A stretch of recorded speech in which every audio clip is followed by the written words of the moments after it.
Assalamualaikum warahmatullahi wabarakatuh. Alhamdulillah, alhamdulillahi rabbil alamin, wa bihi nasta'inu ala umuri dunya waddin. Assalatu wassalam ala asyrafil anbiya'i wal mursalin wa ala alihi wa ashabihi ajma'in, amma ba'd. Para pemirsa, seluruh keluarga Unisba dan seluruh kaum muslimin wal muslimat yang dimuliakan Allah Subhanahu wa taala. Alhamdulillah, pada kesempatan ini dan pada waktu ini kita masih diberikan umur yang panjang, juga kesehatan. Salah satunya adalah alhamdulillah pada bulan ini kita masih diberikan kemampuan untuk melaksanakan ibadah saum serta ibadah-ibadah lainnya di bulan suci Ramadan. Pada tahun ini mudah-mudahan segala amal ibadah yang kita lakukan diterima oleh Allah Subhanahu wa taala. Amin amin ya rabbal alamin. Dalam kesempatan ini saya akan membahas sedikit tentang komunikasi di dalam Al-Qur'an.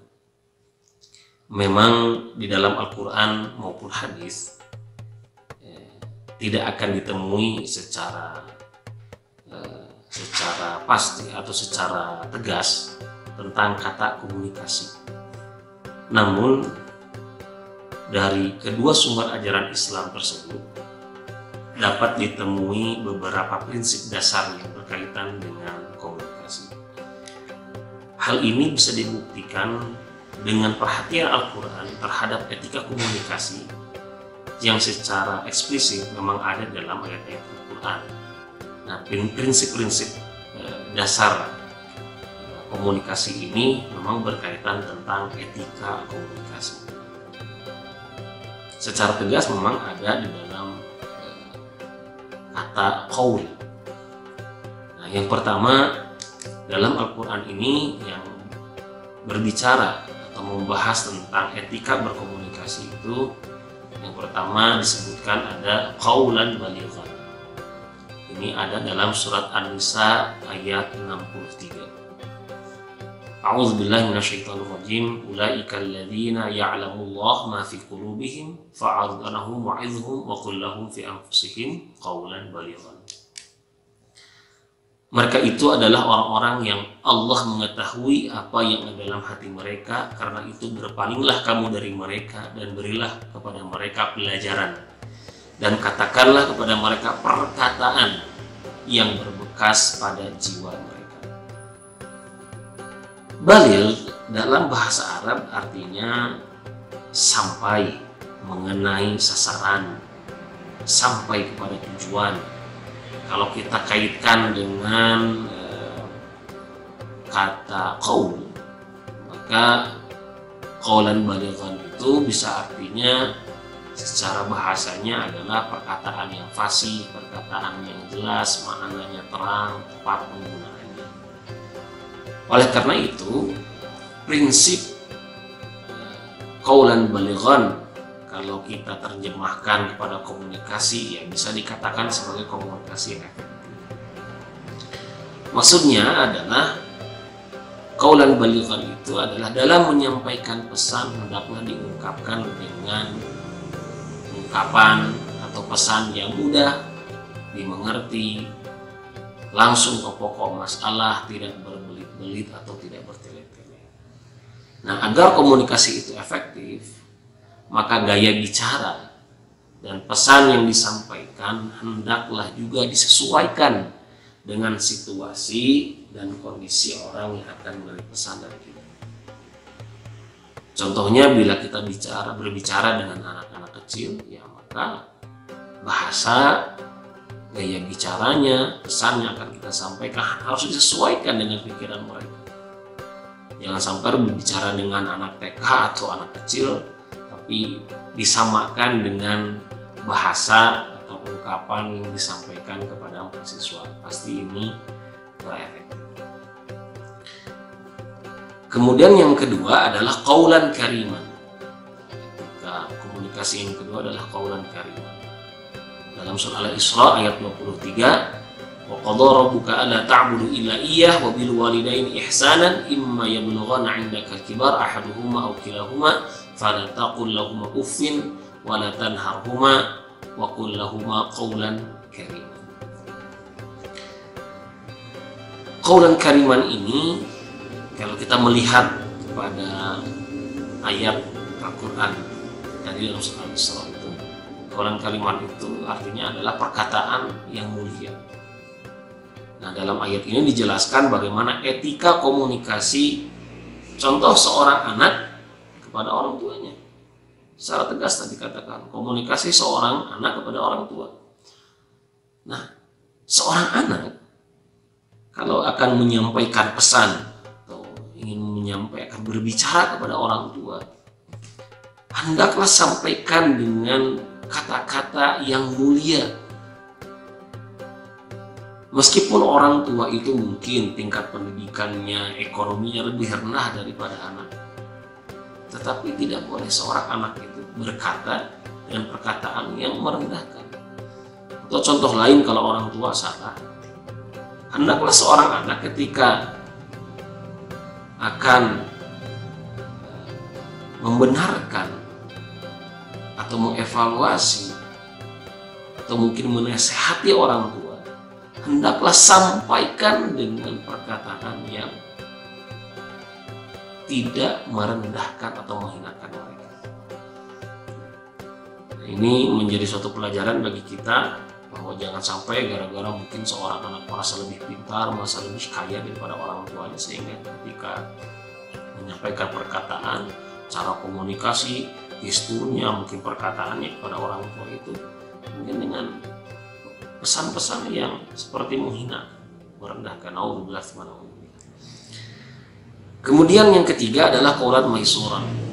Qawlan maisuran ini ada dalam surat Al-Isra ayat 28. Wa imma tu'radanna 'anhum ibtigha'a rahmatin min rabbik tarjuha faqul lahum qawlan maisuran.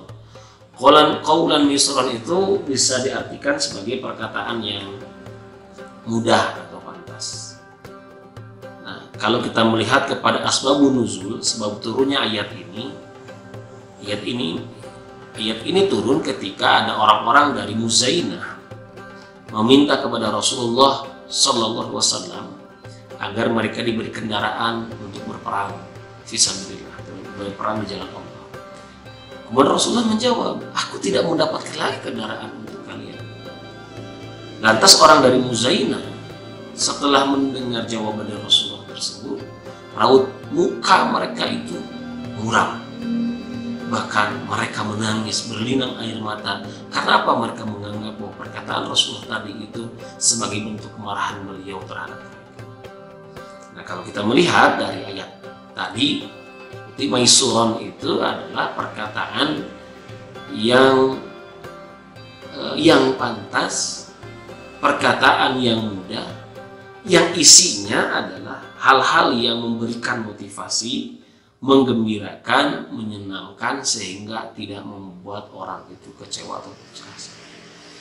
Ya, contoh kalau misalkan kita ada saudara kita yang sakit, maka ketika kita sedang menjenguk mereka, maka hendaklah sampaikan kepada mereka perkataan-perkataan yang memberikan motivasi agar sembuh, tidak memberikan kata-kata yang membuat mereka itu semakin pesimis untuk sembuh dari penyakit mereka.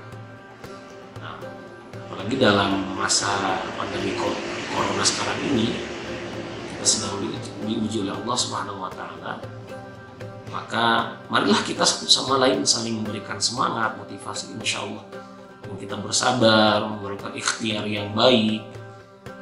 Mudah-mudahan Allah Subhanahu wa Ta'ala juga memberikan kita kesabaran, kemampuan untuk melalui ini, masa-masa ini dengan sebaik-baiknya. Semoga Allah segera mengangkat penyakit. Selanjutnya adalah qaulan sadidan. Qaulan sadidan itu ada dalam surah An-Nisa ayat 9. Wal yakhshal ladzi law taraku min khalfihim dzurriyyatan dhi'afan khafu 'alaihim falyattaqullaha wal yaqulu qaulan sadidan. Qaulan sadidan itu adalah perkataan yang benar, lurus, jujur. Nah, dalam ayat Al-Quran itu, ada dua ayat. Yang pertama surat An-Nisa ayat 9. Ya, kalau surat An-Nisa ayat 9 ini menurut Wahbah Al-Zuhaili bahwa qaulan sadidan pada surat An-Nisa ayat 9 ini lebih cenderung artinya adalah ucapan yang benar, yang tepat dan bertanggung jawab. Maksudnya tidak bertentangan dengan agama, khususnya dalam mengurus anak yatim. Dalam surat An-Nisa ayat 9 ini. Nah, ayat yang kedua ada dalam surat Al-Ahzab ayat 70. Nah, kalau dalam Al-Ahzab ayat 70 Allah Subhanahu wa taala berfirman, "Ya ayyuhalladzina amanu taqullaha wa qulu qaulan sadida." Nah, dalam surat Al-Ahzab ayat 70 itu ada dua hal perintah Allah Subhanahu wa taala. Perintah yang pertama adalah melaksanaan ketaatan dan ketakwaan dan menyelarakan Allah. Dan yang kedua adalah Allah memerintahkan kepada orang-orang yang beriman untuk berbicara dengan qaulan sadidan. Apa qaulan sadidan itu? Perkataan yang sopan, tidak kurang ajar, bukan perkataan yang batil, bukan bohong, bukan hoax. Jadi dalam surat Al-Ahzab ayat 70 ini, etika komunikasi adalah ketika kita menyampaikan suatu pesan pada orang lain adalah barengi juga perkataan yang benar itu dengan ketakwaan. Nah, Quraisy merumuskan prinsip perkataan yang benar dalam Al-Quran. Yang qaulan sadidan itu adalah ada beberapa unsur. Yang pertama jujur, tidak bohong, bukan hoax, faktual, memang ada faktanya, bukan dibuat-buat. Kemudian rujukannya jelas.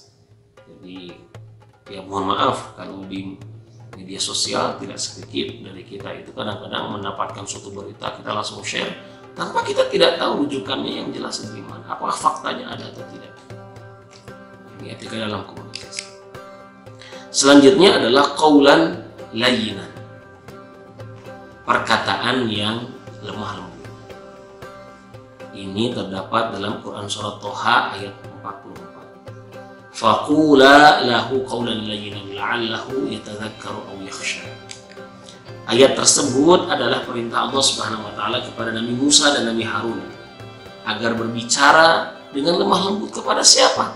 Kepada Fir'aun. Karena dengan qaulan layyinan, hati orang yang diajak berkomunikasi itu akan merasa tersentuh, jiwanya tergerak untuk menerima pesan kita. Karena memang seyogianya siapa dari kita ingin mendengar perkataan yang kasar, pasti tidak mau, mungkin tidak nyaman. Tapi dengan perkataan yang lembut, bahasa yang tidak kasar, jadi lembut sih bukan lemah, tapi perkataan yang tidak kasar diungkapkan dengan baik, bukan perkataan yang mungkar seperti yang kita dengar di masyarakat kita sekarang. Yang terakhir adalah qaulan ma'rufan, perkataan yang baik.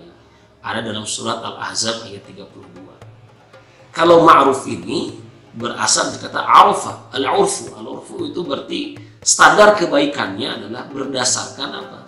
Berdasarkan norma-norma dan nilai-nilai yang ada di suatu masyarakat. Nah, maka dalam etika komunikasi hendaknya juga seorang itu ketika menyampaikan pesan hendaklah perkataan benar dan baik ini ya harus disesuaikan dengan kandungan nilai-nilai dan norma yang berada dalam masyarakat selama nilai-nilai tersebut tidak bertentangan dengan masyarakat. Itu mungkin yang bisa saya sampaikan di waktu yang singkat ini tentang etika komunikasi dalam Al-Quran. Saya simpulkan tadi ada qaulan balighan, kemudian ada qaulan kariman, kemudian ada qaulan ma'rufan, ada qaulan sadidan, dan ada qaulan layyinan. Mudah-mudahan ibadah puasa kita yang kita lakukan pada tahun ini diterima oleh Allah Subhanahu wa taala. Saya cukupkan sekian. Aku qouli hadza wa astaghfirullah wa lakum. Wassalamualaikum warahmatullahi wabarakatuh.